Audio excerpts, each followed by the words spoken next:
বেডাম যে কুমসুলাইব অফিসতে কুমসুলা রানবো কুমসুলা খাইয়াম ইলেকশনে মহিলারা বারে বারে আইতাছে ইলেকশনে মহিলারা যদি দেখে আমি আনাজ পাখি কাটতাছি এটাকে ফাড়া ফাড়াইব বারে বারে বেড়াই নাইতাছে বেড়াই না যদি দেখে আমি আনাজ কাটতাছি রান্তাছি আমার মান সম্মান থাকতো না। দর্শক ভাইয়েরা আপনারা কেউ বই দেন অফিসে যাইবার দিন না তাহলে এই যে আমার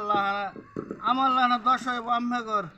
এই দিন নয় যে কিবা রান্দাম কিবা মশলা দেম কিবা লবণ দেম কিবা তেল দেম মনে তো যে দল লাগে আমি রানবারি হইতাছি না কি গো। আশা করি আপনারা ভালাই আসুন ভালাই আসুন আপনারা থাকলে এই যে টাস এটা ফাঁস এটা দিছে।